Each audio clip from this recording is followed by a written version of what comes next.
अस्सलाम वालेकुम जी, अशफाक सत्ती आपके सामने है। परेशानी सबके लिए है जी, बिजली के बिल बहुत ज्यादा आ गए हैं और हुकूमत भी शो कर रही है कि दे आर कंसर्न।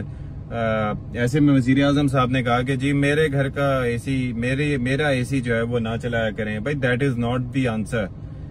अब ऑपोजिशन को भी ख्याल आ गया। Opposition means I mean the ones who were in the government, PDM plus People's Party, now they are saying कि जी निगरान हुकूमत ने ये कर दिया वो कर दिया, एंड दे आर कंसर्न कि जी बिजली के बिलों में बहुत इजाफा हो गया, बड़ा जुल्म हो गया और अब प्रोटेस्ट होना चाहिए। भाई ये किसका किया धरा है? या आप लोगों का किया धरा है? ये उससे पहले हुकूमतों का किया धरा है। निगरान सेटअप तो अब आए, जाहिर है उन्होंने फैसले करने हैं जो करने हैं, लेकिन इस वक्त ना फौरी तौर पर डैम बन के कुछ मामला कवर अप हो सकता है। देखिए सस्ती तरीन बिजली कैसे बनती है? हाइडल पावर जनरेशन से बनती है। हाइडल पावर जनरेशन कैसे होती है? पानी से होती है। पानी कहाँ से आता है जी?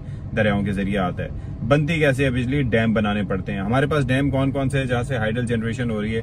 बेसिकली दो बड़े, तरबेला और मंगला, ठीक है। उसके बाद बाकी भाषा डैम बनाने पे बात की गई। भाषा डैम अगर बन जाता तो वहां से जनाब आप ये देखते 4500 मेगावाट बिजली आपको नहायत सस्ते इर्जा नरखों पर मिलती। अगर कालावाग डैम बन जाता तो 3600 मेगावाट बिजली वहां से आ जाती और काफी चीप एनर्जी होती। उसके अलावा कैसी चीप एनर्जी मिल सकती है? सोलर सिस्टम लगाने का ये जो पावर जनरेशन के लिए होता है वो बेसिकली पड़ता महंगा है।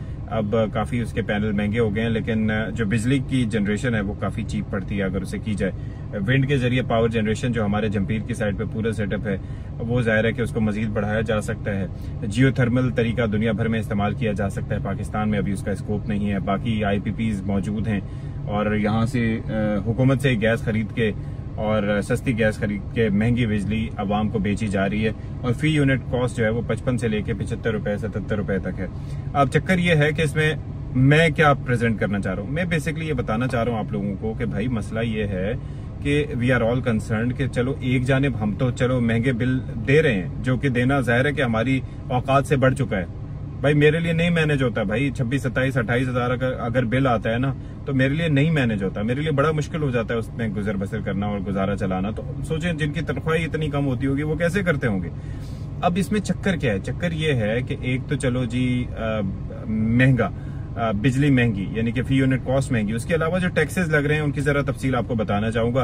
अच्छा, ये के इलेक्ट्रिक वालों ने एक अच्छी चीज की है कि वो भाई करते ये हैं कि वो अपने मुलाजमीन को मुफ्त की बिजली नहीं देते, बल्कि उनके मुलाजमीन को बिजली के बिल खुद भरने पड़ते हैं। और तमाम डिस्ट्रीब्यूशन कंपनीज को, पावर प्रोडक्शन कंपनीज को, वापडा को यही करना चाहिए। उस एस्पेक्ट पर भी आऊंगा, लेकिन पहले मैं जरा आपको ये बता दूं कि हम कहते हैं कि जी फलानी कंपनी ने बिजली महंगी कर दी, के इलेक्ट्रिक ने कर दी। वो करते होंगे, लेकिन उसके अंदर जो उनके टैक्सेस हैं वो कुछ हुकूमत की जानिब से लगाए जाते हैं। अच्छा, थोड़ी सी डिटेल्स हैं जो मैं आपके सामने प्रेजेंट करना चाहूंगा, वो है टैक्सेशन से मुतालिक। और उसके अंदर ये है कि बेसिकली चार्जेस कौन से हैं, किस तरह के चार्जेस लग रहे हैं, क्यों लग रहे हैं, और टैक्स लगाने वाले क्या चाहते हैं जी, और क्यों और किस तरीके से हम आखिर कब तक टैक्स बर्दाश्त करते रहेंगे। तो ये थोड़ी सी डिटेल्स हैं आपसे शेयर करना चलूं। अच्छा, एक लगाई जाती है जी इलेक्ट्रिसिटी ड्यूटी। अच्छा, इलेक्ट्रिसिटी ड्यूटी क्या है? ये प्रोविंशियल ड्यूटी है और ये तमाम कंज्यूमर्स पर जो है वो लगाई जाती है। और इसमें जो चार्जेस होते हैं वो वेरिएबल चार्जेस होते हैं, 1 से 1%, 1.5% तक। अच्छा, उसके बाद जो है वो लगाया जाता है आपके ऊपर GST।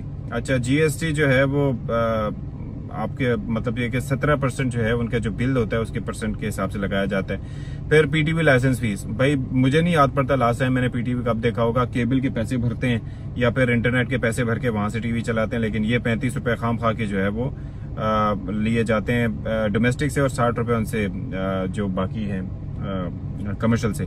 अच्छा, उसके अलावा फाइनेंसिंग कॉस्ट सरचार्ज, मतलब तबाही का सिलसिला शुरू हो गया है। फाइनेंसिंग कॉस्ट सरचार्ज जो है वो 0.43 पर किलोवाट जो है वो तमाम कैटेगरीज ऑफ कस्टमर्स पर लगाया जाता है, मोस्टली लगा दिया जाता है। फिर उसके बाद फ्यूल प्राइस एडजस्टमेंट, ये वो सरचार्ज है जिसके बारे में आप सबसे ज्यादा टीवी चैनल्स पर सुनते हैं। मतलब ये वही मिसाल हुई। अच्छा, ये होता ही है कि आपने बिजली खर्च की जून में और उसका भरना पड़ेगा आपको सितंबर में, यानी कि सितंबर में आपसे बिल के पैसे वसूल करेंगे जी आपने जून में जो बिजली खर्च की थी उसका फ्यूल इस तरह की कीमत में आया था, और वो फिर जनाब लोगों को भुगतना पड़ता है। उसके बाद एक लगा दिया, कोई और नाम नहीं मिला, मतलब शर्म नहीं आती यार कसम खुदा की। एक्स्ट्रा टैक्स, मैं तुम्हारे बाप की मिल्कियत है एक्स्ट्रा टैक्स, लेकिन बहरहाल है तो अब क्या कर सकते हैं। एक्स्ट्रा टैक्स जो है वो मतलब इंडस्ट्रियल और कमर्शियल कंज्यूमर्स पर बेसिकली लगाया जाता है, जो कि एक्टिव टैक्स पेयर लिस्ट में नहीं है। अच्छा ये काम FBR के करने का, लेकिन कर ये रहे। फिर एक्स्ट्रा टैक्स के बाद फर्दर टैक्स बेसिकली 3% के हिसाब से तमाम कंज्यूमर से चार्ज किया जाता है, और जिनका STRN नंबर नहीं होता, यानी कि no sales tax return number नहीं होता, और फिर आप ये देख लें कि उनसे ये फर्दर टैक्स लिया जाता है। फिर जनाब एक और टैक्स आ जाता है, इनकम टैक्स। अब आप सोचिए कि इनकम टैक्स यानी कि आप डायरेक्ट टैक्स भी दे रहे हैं, अवाम इनकम टैक्स अपनी सैलरी से भी दे रहे हैं, और उसके बाद फिर उनको फर्दर ये जो है टैक्स भी देना पड़ता है, फिर इनकम टैक्स भी देना पड़ता है। और ये मतलब ये है कि शर्मनाक हद तक जो है वो किया जाता है, और ये मुख्तलिफ टैरिफ्स के हिसाब से किया जाता है। और उसके बाद जो है वो ये सेल्स टैक्स है एंड में, जो कि 5% जो है वो कमर्शियल सारिफीन पर दिया जाता है, जिनके बिल जो है वो 20,000 से ऊपर हो या फिर उससे ऊपर हो।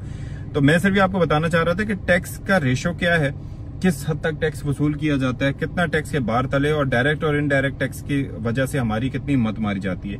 FBR की जाहिर है कि इसमें कारकर्दगी पे भी सवाल उठता है कि वो टैक्स वसूल नहीं कर पाते, और फिर उसकी वजह से ये इन कंपनीज जिनका काम सिर्फ बिल लेना है उनके जरिए टैक्स वसूल किया जाता है। फिर आ जाते हैं जी जो मुफ्त की बिजली बांटने के, जो कि इलेक्ट्रिक का तस्करा किया था। भाई बात यह है कि अभी खबर आई कि 34 करोड़ यूनिट मुफ्त में बांटे जाते हैं मुख्तलिफ लोगों में, उनमें रिटायर्ड जज साहिबान भी हैं, उनको भी गालिबन सुना है कि 2000 यूनिट दिए जाते हैं। आप अंदाजा करें 2000 यूनिट इज अ लॉट यार।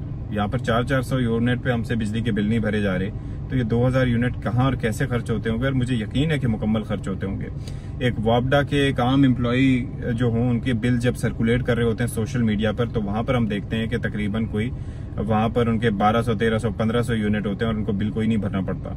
तो ऐसे में ये जो मुफ्त की बिजली आप बांट रहे हैं, वो लोग जो कि प्रिविलेज्ड हैं, यानी कि वो लोग जिनकी तनख्वाहें, जिनकी जो पेंशन है वो टैक्स फ्री है, यानी कि टैक्स से एग्जेम्प्टेड होते हैं जज साहिबान, और इंसाफ के आला तरीन ओहदों पर होते हैं, तो उनको कम से कम खुद इनकार कर देना चाहिए कि भाई हमने ये वसूल नहीं करना, लेकिन मुफ्त का आ रहा है तो कौन इनकार करे। फिर बाकी वापडा समेत सरकारी महकमे जितने भी हैं जहां पर मुफ्त की बिजली और मुफ्त का पेट्रोल दिया जाता है, तो भाई वहां पर से भी थोड़ा सा हाथ हौला रखना चाहिए।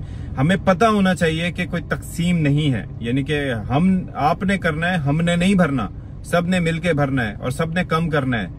That should be the case. तो आई होप कि दे लुक इनटू इट, वरना आवाम जो है वो अब खामोश नहीं बैठेंगे। मैं तोड़ फोड़ के अगेंस्ट हूं, मैं किसी को मारने पीटने के अगेंस्ट हूं, लेकिन अपना एहतजाज रिकॉर्ड करवाना हर किसी का बुनियादी हक है। उसके लिए सिविलाइज तरीका होना चाहिए, वो अपनाना चाहिए। Thank you.